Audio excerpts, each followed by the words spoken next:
Welcome to the Stories of Northern Life podcast from the Sault Ste. Marie Museum. Our heritage in Northern Ontario, especially in the Algoma district, is full of many culturally rich stories in everyday life. This episode features an historical interview with Olive Krezek. She tells a captivating portrait of her life in Algoma and surrounding areas about the importance of community spirit. This historic footage is from the archival holdings of the Sault Ste. Marie Museum.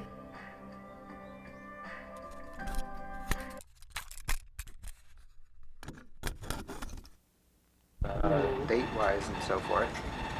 Yes, I was over talking with them for, it must have been a couple hours last evening. Oh, how was Mike doing? I thought he seemed to me like he was doing real well.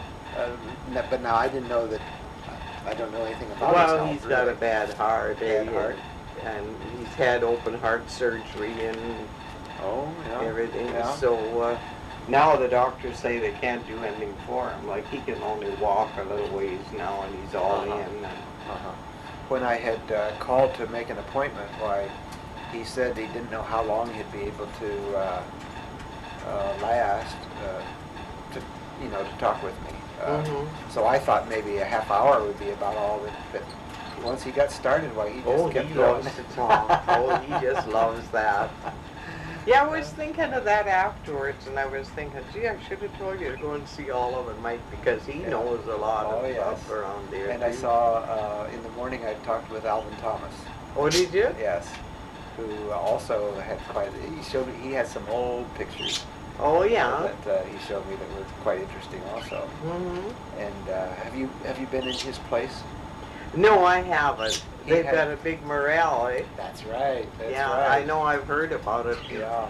I was always supposed to go and visit, but I never did get there. And then your sister recently, guess it was recently, gave him a picture of the old wooden bridge over the river there. That, I guess that he built. And he was standing up on top of it. I think it was a photograph. Oh, yeah. It was actually from that photograph, I think, that she painted the picture that's on her wall. Oh, yeah. And then he found a photo album that he had been looking for a while. And just little photos most of them about so big, that showed the ice in the winter and some real interesting pictures. Yeah, Albie was in here not too long ago. He stopped in and brought me a bunch of cucumbers. Oh, is that right? I've been doing pickles too. Oh, yeah. It's a nice place you have here. How long have you been here now? It'll be 3 years this fall. 3 years? Well, just about now, since we came here. When was it that you moved? Incidentally, here's you probably don't have the most recent brochure that Dan and Mickey put out. No, I haven't. From Twilight.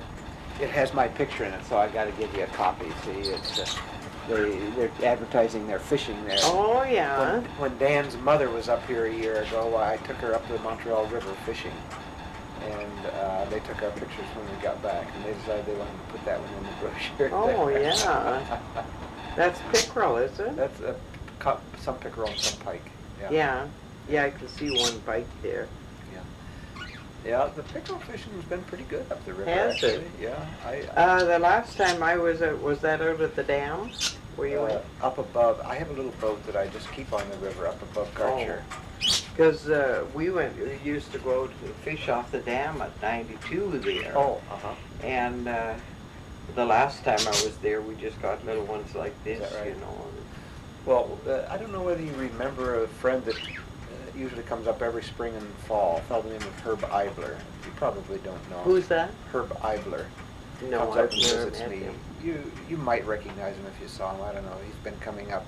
He's the one that got me started coming up here myself, I guess, actually. But he was up here about, 2 weeks ago, and we were mostly trying for coho, but we took one day and went up the river, and we got into some pickerel, and I think we caught 19 altogether. Oh. But we only brought 12 back, of course, but those 12 ranged from 16 to 20 inches. Oh, that's So that was great. a nice pickerel. Oh, and they're so good, aren't they? Oh, you can't beat them. My neighbors over in the back over there, well, they go fishing a lot. And every time when they come in, well, she brings me over a couple of fillets like this. Oh, yeah. One day she came down and she brought me in a little bouquet of blueberries with the blueberries still on them. She said, I can't take you to the bush, but she said, I brought the bush to you. Oh, that's nice. Well, that was nice of her. Yeah. So then a couple of weeks afterwards, my grandson said he was going to take his children out fishing for the last of the season, like it. So we should take Grandma along. So they kid me now about going four-wheel driving because we went way up, well, we went in the 67 road. Oh, yes. And way up to the Batchewana River and down the Batchewana River. I'm telling you, I knew I was four-wheel driving. Oh, it was fun though. I've been in 67 Road about as far as Huff Lake, I guess. Oh yeah. A little bit past Huff, but not much past Huff. Well, we didn't stop at any of the lakes. We went right into the Batchewana. He was going to take me up to Doug Digby's got a camp up on the Batchewana. Well, it's up past. They have to go across the Batchewana River and then go on up another 8 miles. Well, I guess it's still on the river, but we didn't get there because it was so rough and it was getting late and everything. But the little ones, they had a great time. They fished the river, and Daddy lost a big fish again, and so that was a big thing for them. Daddy lost the fish. When was it that you moved there to the Montreal River? Yeah, in the fall of '68. Fall of '68. Well, you were. See, I think it was about 70 or 71, something like that, that we finally took our lease up there. Don Wilson was there when we went there. In fact, that's the year her mother died, I think, because we had to dig across, you know, to hook onto the well over his water, like, and he was going to do it for us, and then the mother died, and so they had to go away, and that same summer, well, I had an operation for my gallstones in August, I guess it was, I had the operation, and so we had to move in October. So we were down there trying to dig this Oh my gosh. place across there, both Harry and I and Clem We were in no down. shape to be doing that, eh? Well, we did it, and the snow was flying and everything else, but we gosh. finally got it dug down there and put the line down and everything. And then we moved down in October. And how long did Don Wilson have that place, do you know? He had it when we came in. yeah, oh, he must have been there for about 10 years or more anyway. Because he was there before we went there, and then I think he was there a year or so before we went there. Do you know who had it before Don Wilson? Jack Culver. No, Leo. There was a Leo that had it after Don Wilson. Oh, did he? Leo, I don't remember. Oh, well, Leo Seguin. Seguin. Yeah. Very briefly. Yeah. Just a year or two. Yeah, that's right, too. Well, then he must have bought it, Don must have bought it from Jack Culver. Directly from Jack Culver then. And Culver was there for some years. But Oh, yes. And he bought it from Sid Peplow and... Peplow and Rose, was it? Yeah, Cease Rose. Cease Rose and Sid Peplow. Okay, so I think I have that traced pretty well then. What I have in my mind, at least, was that it was originally the construction camp for the dam, and then it was deserted by Well, them. not so much for the dam. It was For the highway. conscientious objectors that were in there first. Well, now, according to what Alvin Thomas told me, he says that when they constructed I understood him to say, at least, when they constructed the dam, that construction company built the buildings originally, and then they sort of deserted it after the construction project was over, and then the conscientious objectors, the government took it over, and put conscientious objectors there for a few years, I guess, just 1 or 2 or 3 years, maybe. And then I think Pitts used it when they built the road up there, when they were working on the big hill there. Oh, okay. So, and then Peplow and Rose. Yes, then they took over Were the real first tourist operators, sort of, that took. and then it would be Don Wilson, and then I have a list somewhere, I think. Well, Jack Culver got it, and then Don Wilson. Then Don, and then Seguin had it, and then Lloyd Cheeseman. Cheeseman, that's right. You remember Lloyd, eh? I remember Seguin a little bit. I remember Cheeseman a little bit. Mm-hmm. Cheeseman's wife couldn't stand it up there. No. Was that the one? That was the one, wasn't it? Yeah. And She used so to go she lock herself in the bathroom when he'd have to go out anywhere because she was afraid. Is that right? I didn't know And that. they were nice kids, I you didn't know. know I that. really liked both of them. And then he sold it to Fred Wilson. Mm-hmm. Is that right? And then Fred Wilson to Dan and Mickey Miles. Mm-hmm. You met Dan and Mickey, didn't you, at the school I met here them a at year the ago, school or there past this year? spring. Yeah, Yeah. they're nice. Yeah, I they think seem you'd to be like very them. nice. Well, Barney and them told me what nice kids they were. Yeah. Oh, that's right. You see Barney and Beulah every Oh now and yeah, then. I haven't seen them much this summer. Well, I guess I miss them. I'm at the doctor's or someplace when they come. Yes. They haven't been up lately though, have they? No, they haven't. Barney said he was going to be coming up again, but sure haven't seen him. Oh, he'll be up to shut off the water. Yeah, I would think so. Pretty soon. I would think. The last ones I saw was Mike and Diane, his wife. They stopped in here Labor Day, I guess it was. I knew that there had been some people up using the cabin, but I didn't even know That who was it his son, That yeah. was his son. Mm-hmm. And daughter-in-law and the children. Yeah, they stopped in, but They were up there only briefly, maybe 2 days. Yeah. Oh, when did those first leases go out? I guess Bill Coates and Barney got their leases about the same time, didn't they? Well, Bill was there when we first went there. No, I guess he came in just afterwards. Just after you came in. And but he doesn't remember. Like he apparently leased the land and was going to build a cabin, and then him and Bill Pickard went on a drunk or something. Is that right? Well, apparently, I don't know, he bought this boat or something. I just forget how it went now. But anyway, he said that Bill took the boat over there, or he asked him where he wanted to put or something, and he didn't even remember buying the boat. Is that right? They went on a real tear, I guess. And he said, when Bill came and said, well, where do you want me to put the boat? He said, well, the only thing you can do with the boat is launch it. And so he said, take it out there, he said, and we'll push her in any time. So that was a big joke, eh? So they put it out there. Well, he made a real nice cabin out of it. He sure did. You know Gilles LaBelle that has it now?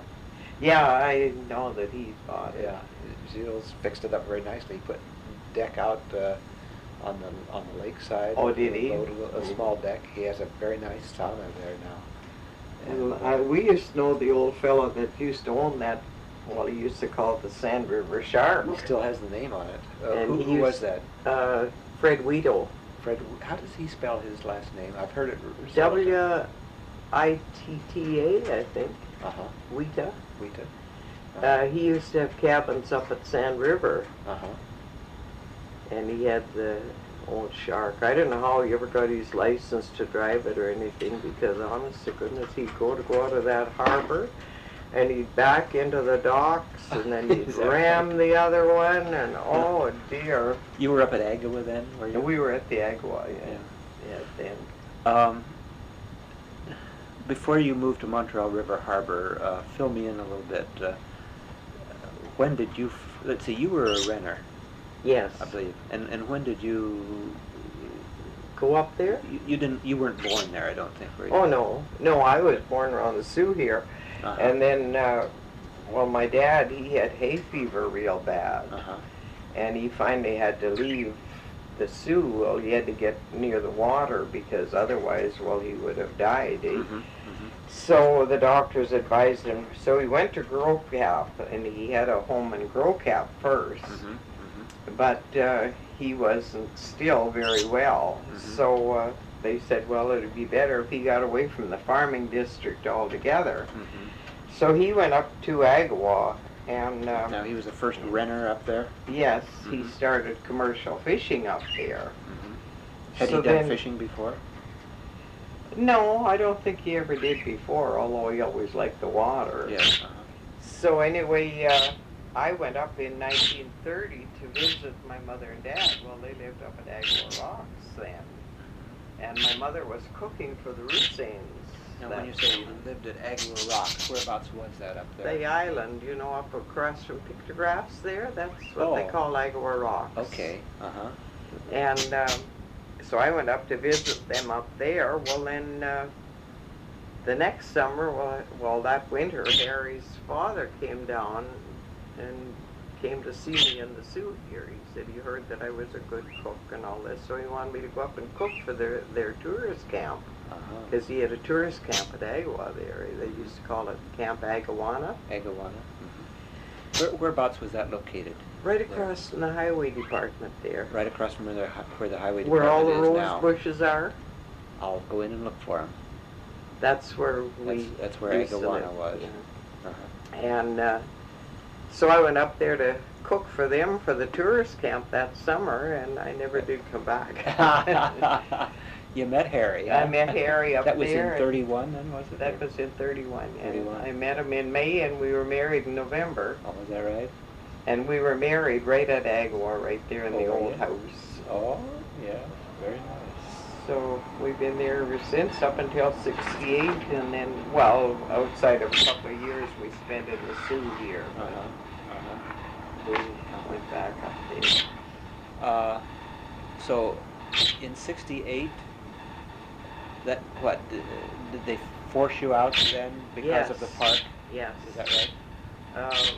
Well, we negotiated for a long time there, but they finally came up and they offered us $12,000 for the place. And take it or leave it, that was their last offer. At first, they only offered us $3,000. Is that right? So they said, well, either we would accept that or else take our buildings and move out. Well, how can you move log buildings? You can't you?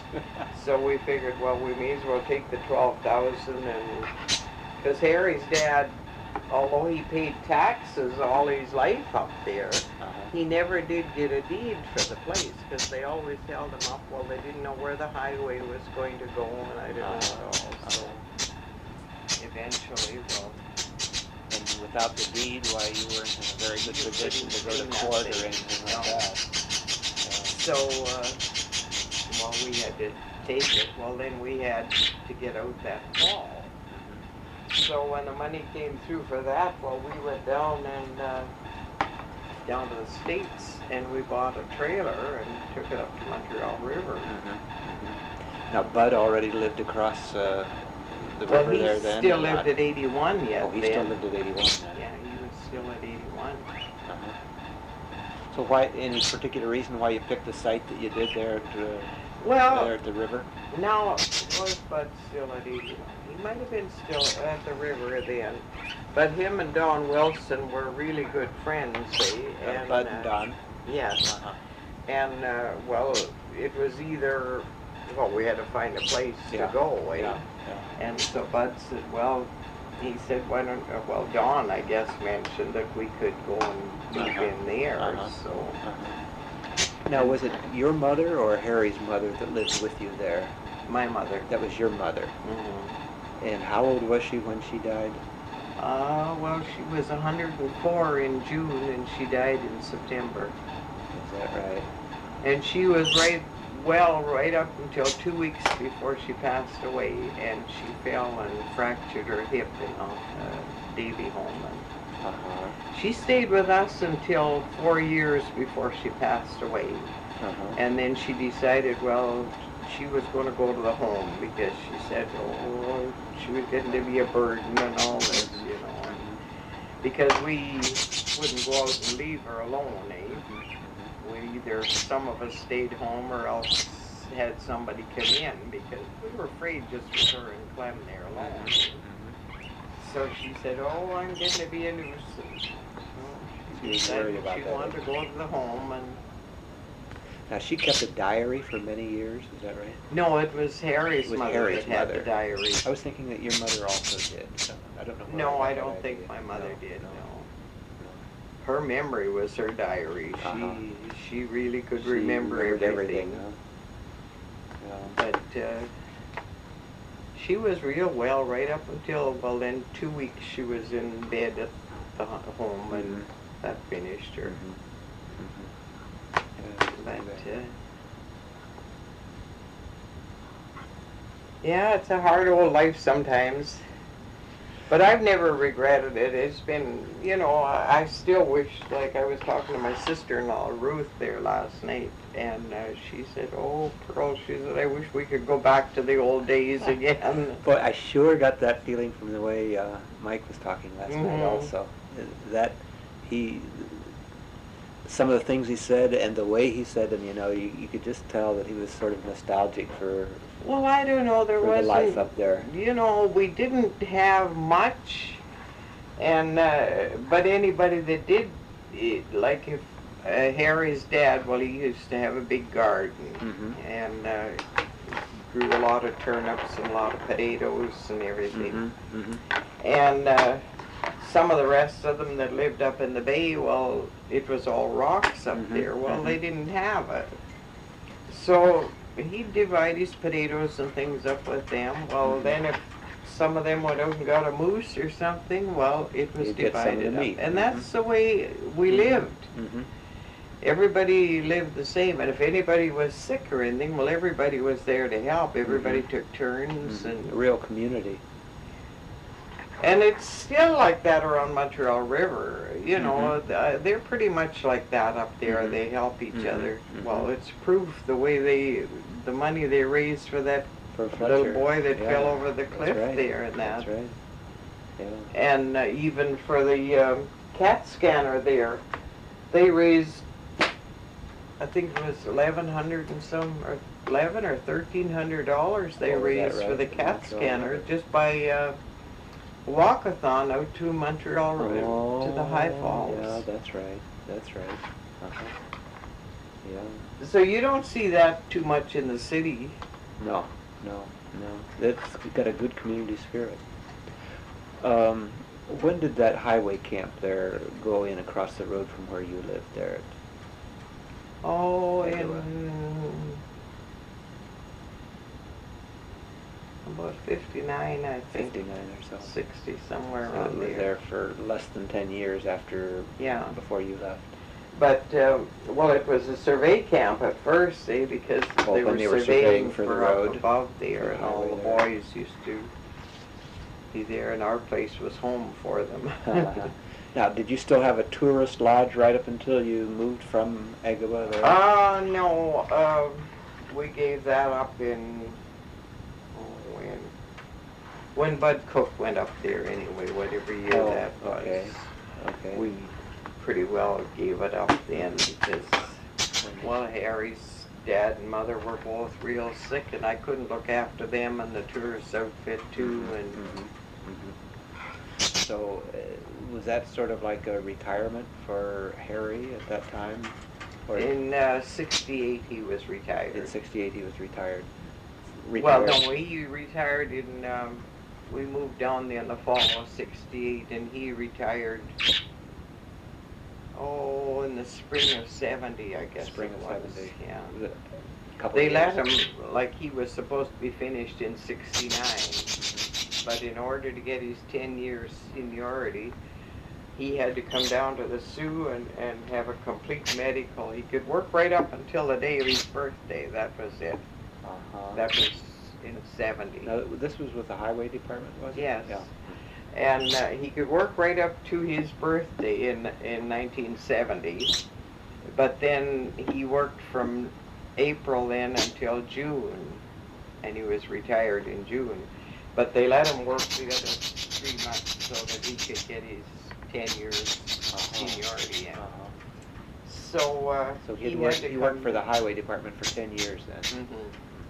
He had to come down to the Sioux and have a complete physical in order to say that he was well enough to keep on working. Oh, I see. And then when he applied for his pension and that, he had to come down and swear allegiance to the Queen and take out his citizenship papers because he was born on St. Joe's Island, or not St. Joe's, Sugar Island. Oh, that's Michigan. Oh. And he was brought over when he was less than a year old, and well, they rowed across. It was just a little distance across, to where their other home was, and they rowed across in boats and brought their stuff over in that. But still, when he applied for his pension and everything, he had to go and take out citizenship papers. He was an American citizen all that years, time, huh? And yet he had voted and everything else in Canada. It was so funny. And there was another fella, Mr. Harry from the Sioux here. He had came over from England and he had to take out his citizenship papers the same day as Harry did. And they were laughing about it, and he said, well, he had even worked for the city here. I think he was city clerk or something. Was that right? And he had to go take out his citizenship papers, too.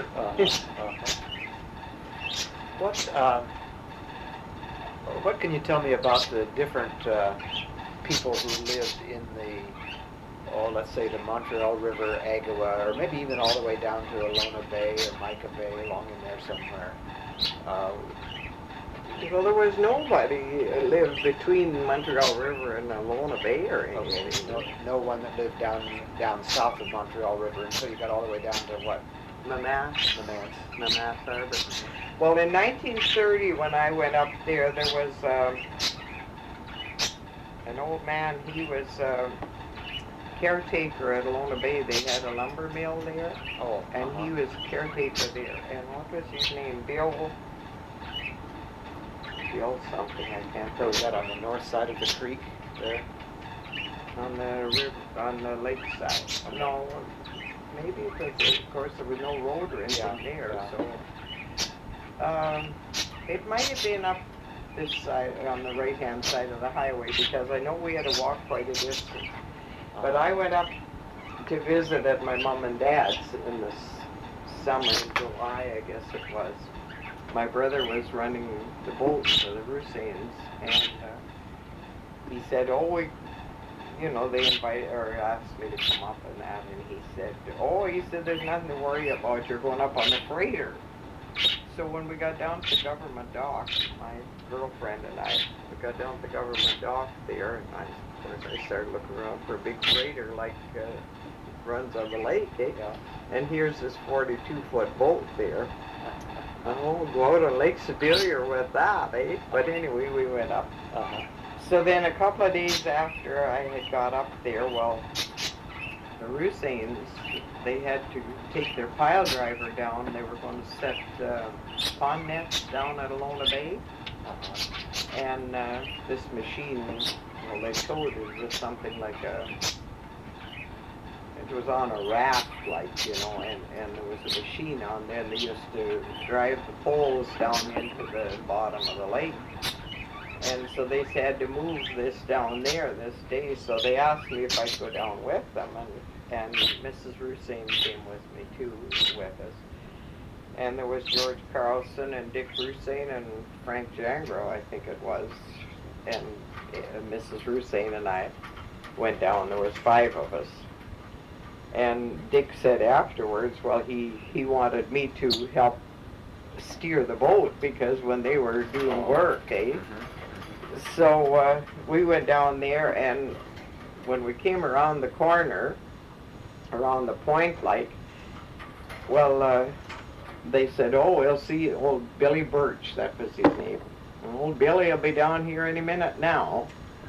And we came around the point, and nobody came or anything, and it looked funny, And then we could see something laying on the beach. We didn't know what it was. So we got in closer there, and still the old man didn't come down, but finally his old dog wandered down to the beach. So we got in, pulled up at the dock, and there was this little boat up on the dock, and it was over half full of water. And then we could make out it was a horse that was laying down dead on the beach. So we went up, well, the dog was nothing but skin and bones. So we went up to the cabins. I remember now we had to walk quite a distance, so it could have been on this side of the highway. We went up there, and the screen door was shut, but the old dog could go in and out. He knew how to open it, I guess. We went in, and there was dinner sitting on the table yet. There was some biscuits, and there was some salt pork in a dish, and something else there. And that old dog never even touched any of that, and he was nothing but skin and bones. And we looked around, and we went into all the cabins and everything, and looked for the old man. Well, then we walked down, and we seen where the horse, you could see the tracks where it would run, you know. And it was pulling a stone boat. And then it had made a quick turn, and you could see where the gravel was all pushed up. And it had started back, and that's where it was laying, and its feet were over the traces and that, but it was dead. Mm-hmm. So they figured afterwards it must have been killed by lightning. Was that right? And they said that it was really scared. Well, then we found the old man's hat on the beach, too. Mm-hmm. And about halfway down to where the horse was, we found his hat. So they figured that he must have been on this stone boat, and the lightning, and the horse got scared or something and run and maybe knocked him off. Well, then we went back home, and we couldn't find him or anything, so we went back, and some of the Rusains went down to Harry's dad's place and got him to go to Freighter and phone the OPPs. Mm-hmm. And they came down, so the next morning Dick Rusain took them down to Algoma Bay, and it had blew hard that night, and when they got down to Algoma Bay the next morning, the old man's body was washed up on the shore.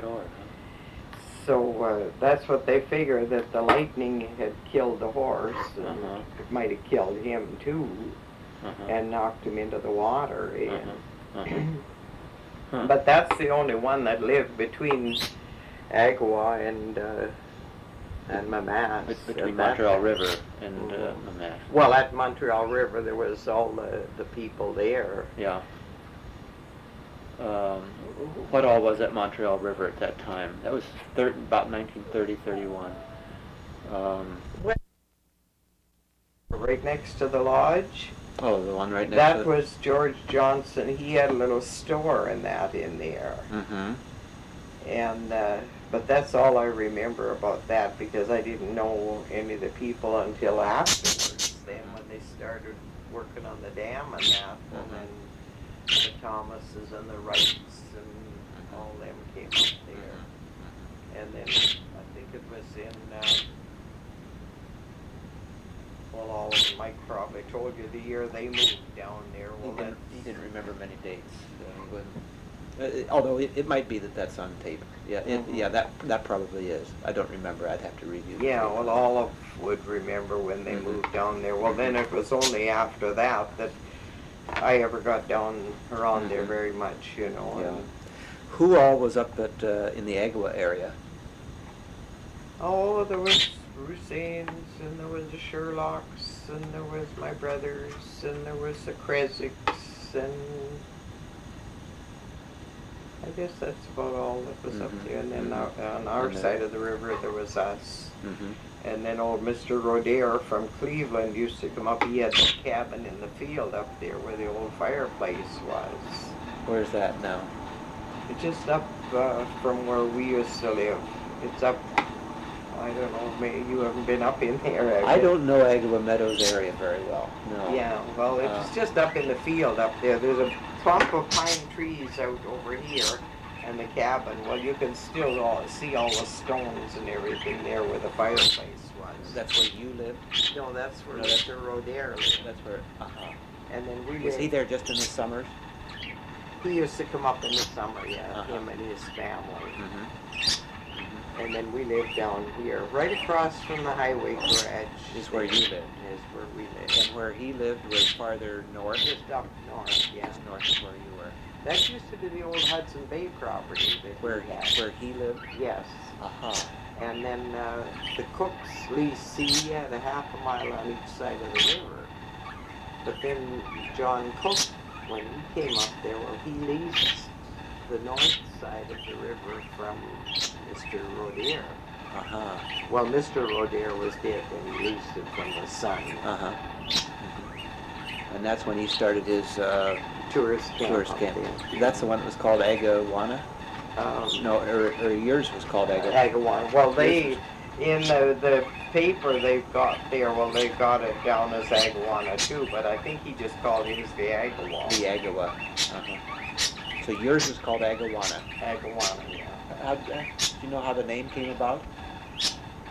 Well, I guess that's always been Agawa. Agawa. So they So just... just tacked on an NA and called it the Agawana. It sounded good, eh? Yeah. But Harry's mother, she was only a little bitty woman, and she was quite stout, but she was not even Short. 5 foot tall. Uh-huh. And boy, she worked like a horse up there. You know, she did all the cooking and everything. Yes, according to what I've read, why, what was it, up to 200 people at a time? Well, not at that time, I don't think. Not then. But she used to have a lot, and Uh-huh. well, a lot of them did their own cooking too. But of course, there was no fancy cooking. You had your berry pies and your apple pies and things like that, and it was mostly stews and roasts and things. There was no steaks or fancy cooking. Yeah. But the tourists all enjoyed it. Sure. The homemade bread, I think, was amazing. It was a real hit, eh? And Harry was doing mostly fishing with the boats, trolling for lake trout, or? Well, he, up until I met him, well, he used to do a lot of guiding. And then in the wintertime, well, he worked in different camps and that, cutting pulpwood and lumber that. camps. Uh-huh. Well, they were right there, eh? Uh-huh. And they used to do a lot of lumbering right there at Agawa. Uh-huh. And the Foley brothers were there, and I can't remember. I got books of it all here. I should look them all up. I should have did it before you Oh, came. no, that's no problem. But he used to work there. Well, then in the summertime, well, he would guide tourists, take them out with a boat and trolling On the and big that. lake mostly? And then take them back in, overnight trips and that up to Burnt Rock Pool and up that way. And For speckled trout. And I could see them. I can see him yet going there with a pack there about this long, just loaded on his back, and then a canoe over his head, and walking with that. oh my. They used to work for their They really worked for their money, eh? yeah. Oh. And then later on there, well, when the camps started moving in, well, that's when I guess we had the 2 boys then, 3 boys maybe. When well, that was during the war, and the D&D camp there, well, they were up in the field. Well, that was the Hudson Bay property, or it had been then. Well, it was after the Roders owned it too, but they had their camp up there. You say D&D? Department of National Defense, I think they called it. Okay. They used to call it the D&D anyway. Uh-huh. And they had a camp up there, and that's when they were cutting part of the right-of-way there, down around Speckled Trout and down that way. Uh-huh. That would be for the new highway. Yes. Or the well, first it's highway. The what first the highway. highway is now, Yeah. but for years afterwards they didn't do anything with it. Oh. But we lived in the little cabin that was before we had our own house built. And we lived down in one of the old cabins, as we called it, down this end of from where the old folks used to live. And the people, the boys, the men used to go past our place all the time down there. And well, I guess we lived pretty good because well, they made $1 a day. That's all they were getting in money. But all the men that were at the camp there, well, of course, they had to pass our place when they went to work and that.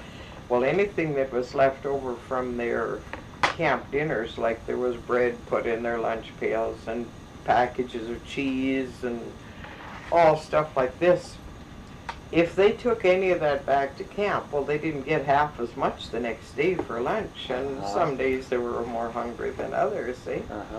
So they'd stop and they'd, of course, Harry worked with them, and so they'd drop off all this bread and cheese and stuff at our place. And I remember one time, oh, this was during Depression, you know, things were pretty hard. But we always had a lot of flour, and I used to bake a lot. And one time, I just got through baking bread this day, and these two men came, and they were talking to Harry outside. And so he came in, and he wanted to know if I could spare a loaf of bread for these guys. So I gave him a loaf of bread, and then I went over to the door, and I said, Harry, I said, you know, I thought, well, there's a chance to make 50 cents, you know. I said, I've got a lot of bread. I said, if they want a couple more loaves, I said, they can have it. Well, they heard me say it, you know, so they told Harry, oh, they'd be glad to get it and everything, you know. So when he came in, well, after they had left, I said to him, well, I said, how much did they give you for it? He said, they didn't give me anything. He said, they were on the bum. He said, they've got nothing. He said, and they wanted a loaf of bread to eat. Oh. So, well, he kind of scolded me because I had given all this bread away, 3 loaves of bread, and they were great big loaves. But I've never regretted it because I thought, well, it was a good deed anyway. But I still thought, well, I would have made 50 cents or so out of it. Now, these D&D boys, they were camped, they had a camp up on the north side of the river then, did they? Or? No, it was on the south side of the river, but before... In the Hudson Bay property? On the Hudson Bay property, right at the end. There's an old cemetery up there, too. You know. Now, where's that? It's right out on the beach, right practically in front of where this Roder cabin that I was telling you about. There used to be 4 big pine trees there. Now it's pretty well grew up. I think there's still 3 of the trees standing. But there was 4 trees that were planted. There was 4 brothers that had died with smallpox. I don't remember what their names are or anything, but so the parents had planted these 4 pine trees on their graves, and they grew up. There was just like that, they were. And when I first went up there, that cemetery, well, I guess Harry's dad used to keep it pretty well. But there was a fence all the way around it. Was there more than just the 4 boys? Oh yes, there was more than that. There was about 8 or 10 people that were buried in there. Were those white people or Indians or? Well, some of them were half and half, but most of them were Indian people. Like Harry's uncle's wife's daughter was buried in there, but she had been married before, so I don't know whether this girl was an Indian girl or whether she was like a half-breed, but anyway, she was buried in there. I think her name was Ida, but there's no tombstones or no stones. There's nothing now. There used to be some wooden crosses and that in there. But, so, now how close would that be to I think of it as the lagoon sort of that comes out? Yeah, well, that would be this side. Well, you know, there's a kind of a point comes out and the bush starts over here. The field is all here, so it's just about, just a little distance over to where the bush part is, to where the cemetery. You can't help but miss it. It's the only bunch of big pine trees out in that one spot towards the beach. Okay, I'll go look for those. And if I parked out on the road in front of the in front of the highway camp there. Why there's a sort of an old road like that goes That's in there. right there where Harry's dad's house was. That road goes right straight into where, and you can still see the identification of the basement or the cellar. There they threw a whole bunch of stuff in. And that's right where that road is there. Well, that's where Harry's dad's house was. And then just over here, and there's where we live. Just south of there. And there's big lilac trees there and everything. Yeah. That's where we had our house. And then it's up north of there yet is where the Roder cabin, just up the field from there. How far would you judge? Oh, quarter of a mile. Quarter of a mile or so. Oh, somewhere around there, just not too far. Yeah. And that's the site of the old Hudson Bay trading post. Yes. In fact, there's an old fence that goes, well, I don't know, I think there's still some of the posts there where the Hudson Bay property divided, were between, well, the end of theirs and then where Harry's dad's property started. And they had right up to the river itself. They had on both sides of the river. Both sides of the river, yes. Now, somewhere I read to the effect that the location of the trading post over some years had been changed maybe 2 or 3 times even because of the river mouth changing a little bit. Yeah, well, Do you know anything about that? I think the trading post was always on this side of the river, on the south side of the river. But maybe slightly different You location. can still see up in the field there the identifications of, well, I don't know now, when we left there you could still see it, but then the archaeologists went in there digging around since, so whether it's still there. But you could see, and I think there's still one of the places, it's pretty well grew up with little trees and that, but you could see where the building had been. It's over kind of towards a knoll. Like it's all bush over by the highway, but then when you come in from the highway, well then there's the field there, and then the bush is over here. And the bush comes around like this, and the highway is out here. But over here at the end of the field, you can still see the identifications of the old buildings. You can make what we used to be able to, a couple of, 2 or 3 of the buildings there. Now, the other people that lived in the Agua area all lived up in the Agua Rocks area? Is that the Rusains? Well, they lived on the north side of the river. All the rest, like my people, my brother and my dad and them, they and the Rusains, from the river? maybe half a mile or so. Not so far then. Up closer towards the hill they lived. Fairly close together up there? Yes, they were fairly close together. That was the Renners?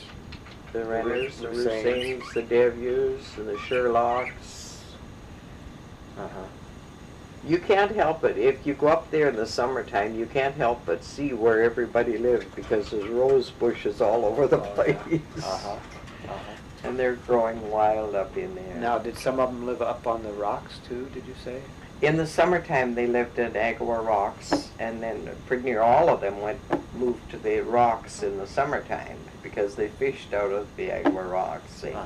But then in the winter, they would move down to the mainland. I see. And they all had their houses down there.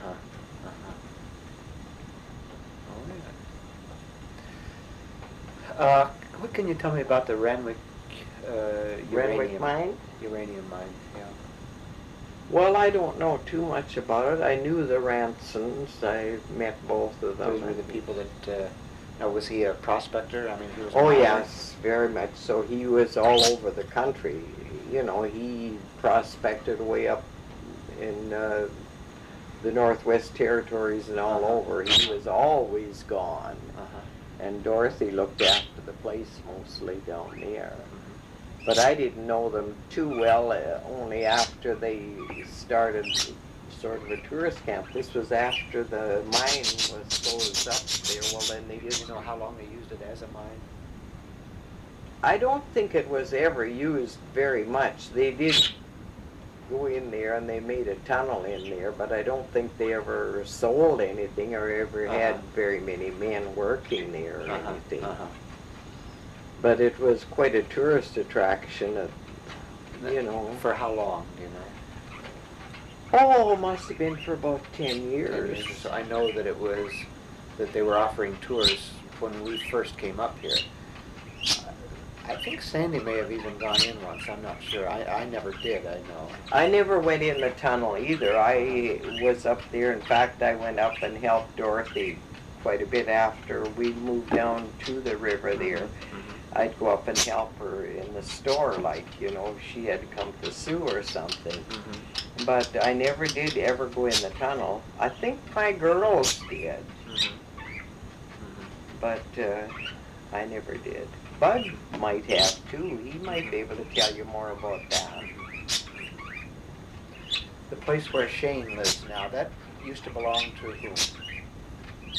To Jim Renner.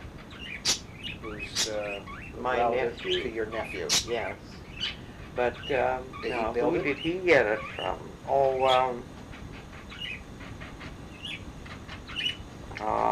he was a logger that used to have that, and I can't think of his name. Bud would be able to tell you.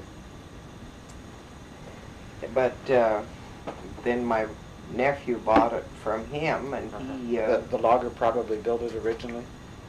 I think so. Uh-huh. What was their names? Oh, that's okay. Don't worry about it. And then Jim, your nephew, bought it. Yes, and that's where he lived when he was first married.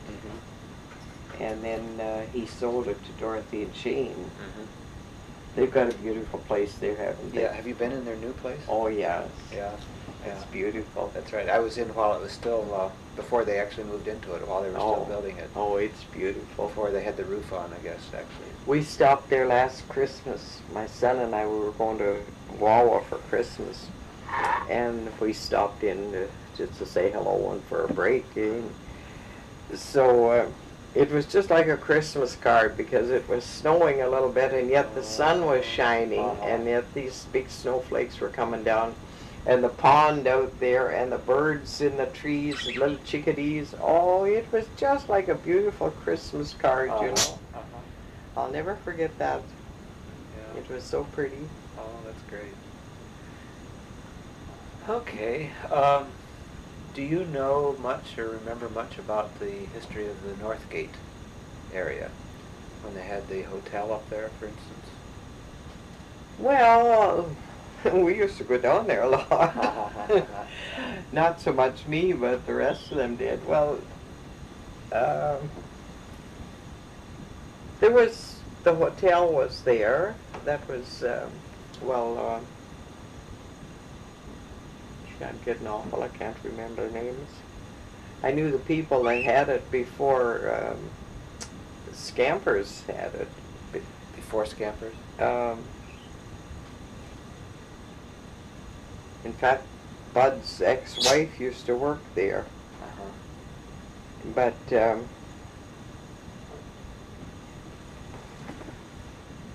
it was when Scampers were there, I think, that it burned.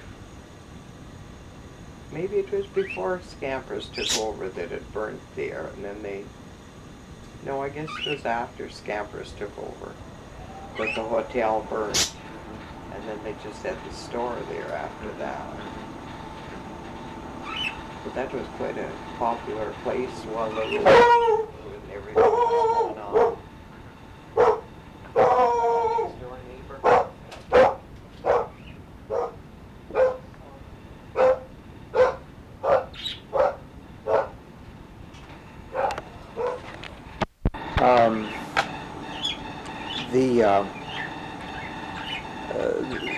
What was there in the way of fishing camps or fishing lodges for tourists when you were there at Algoma?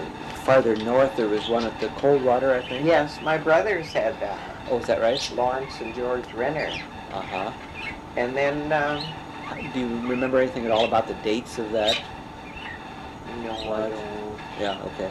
I could get them for No, you later on. That's okay if I... But they rented it to the surveyors or that was, get that flame fly yet. They rented it and well, they were working on the road up there, the surveyors and that, or maybe they were cutting it right away. But anyway, it burnt down. They burnt it while they were there. So then they never rebuilt because that's about the time that, you know, they were negotiating for, so it'd be around 65, somewhere around there, 66. And how about at the mouth of the Sand? That's where Wheato. Fred Wheato was there. And did he have that for a longer period of time, or? Well, he was. Oh, I think he was there for 10, 12 years. 10 or 12 years. Something like that. Were there any others that? No, there was the one at Coldwater, and there was one at Sand River, and then there was the Beaver Rock Lodge. The Elliots, well, the Devlins had it when I first went up there. Did they start the Beaver Rock Lodge? The Devlins? Devlins, they built that in 1926. And in fact, Harry helped cut the logs and helped work on it, build it. That was in 1926, I think they built that. And we knew everybody that was down there then. Well, Mr. Devlin had passed away before I went up there, but Mrs. Devlin and the boys were still there. There's still one of them. That's another place you could go and get some information, is from Russ Devlin. He lives out here at Gooley. He has what does he call it? Sand Acres or something. It's on the Pine Shore Road. Okay, at Cooley, Pine Shore Road. Way down near the end he lives. Now, he was one of the... Russell Devlin. That was one of the original Devlins. Well, he was the youngest son. And how old would he be by now? In his 70s or? Oh, he must be in his 70s or close to 70. He must be 70 anyway now. Oh, what road did you say it was? On the Pine Shore Road. Pine Shore Road. Okay. I'll check on that one. He'd be able to tell you quite a bit up there too. So, now, did they just use that as a summer lodge, or? I think so. Yes, they used to go to Detroit in the winter time. Because the boys went to school there. What did you have in the way of school up in the Agua area? We didn't. They took correspondence course. Correspondence? Your children, for instance? All of mine took, well, outside of a couple of years we were in the Sioux here, they all took correspondence courses. And we used to send to Toronto, they'd send them through the mail. And then the children done their lessons, and then they were sent back to Toronto to be corrected. Did your mail come in from freighters on the railroad? Yes, from freighters. Then you had to walk 5 miles to go and get your mail.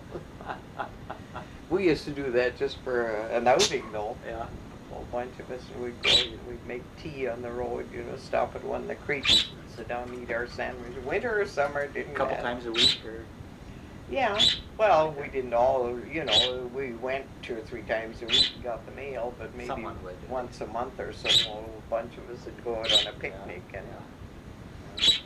Now, the road that went up from Agua to Freighter, which is, I guess that would be the Freighter Road now. Yes.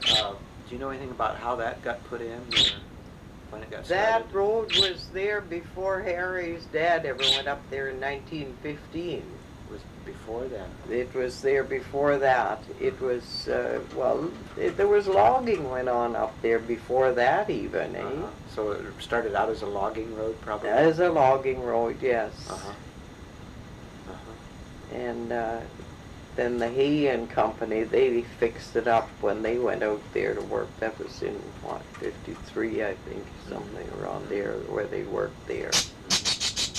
And they fixed it up, and then they logged out there for quite a few years.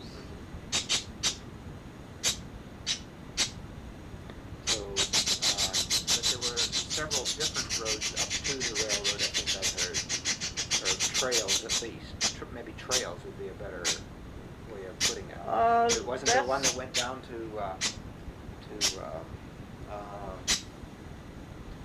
mouth of Laughing Brook? Well, there was, Devlin's had a road out there to Freighter from Beaver Rock. Beaver Rock, okay, Yeah. that's probably the one that I... Yes, they had a road out there. Now, it was never improved in the same way that the Oh, one no. from Algoma was? No. But one that they could take horses on? Well, they used to go out with their own horse there, but they maintained it themselves. Yes. You know, it was just a bush road. And Maybe those two are the only ones that I've heard of, I guess, that went up to the railroad.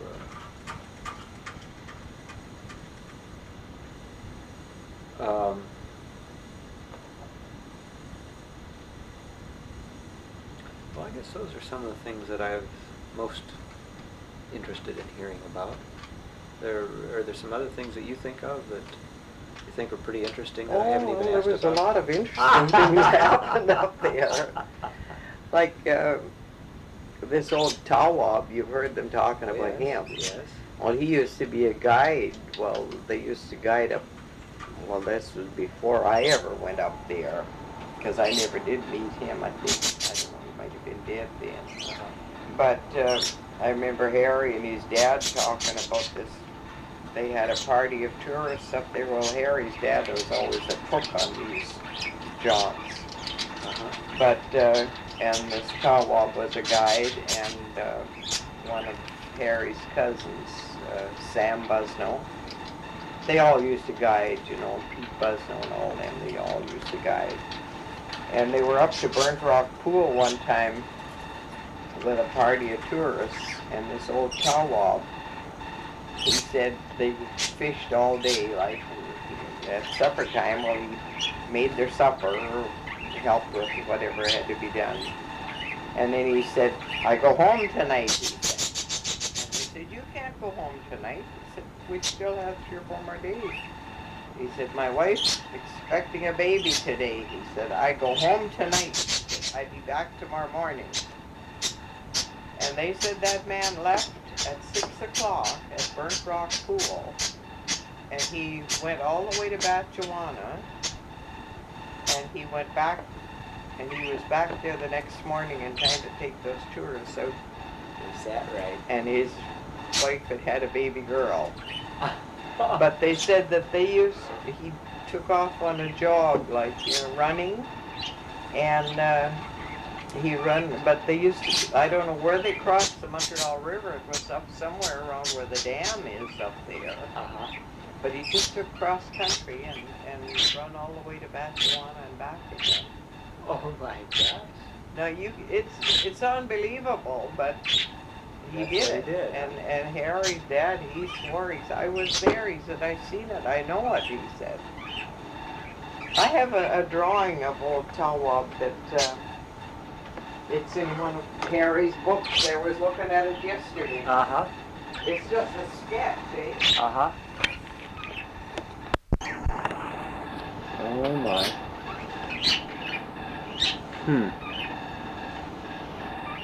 Quite the gentleman, wasn't he? Oh yes, he was a good-looking man. And he lived down at Batchewana. By that time, the Indians had been pretty well moved into the Batchewana area. Is that right? Now I don't know what this is. There's a lot of pictures in there, but I don't know. 1906. The 1906 log of the Batchewana moose hunt, huh?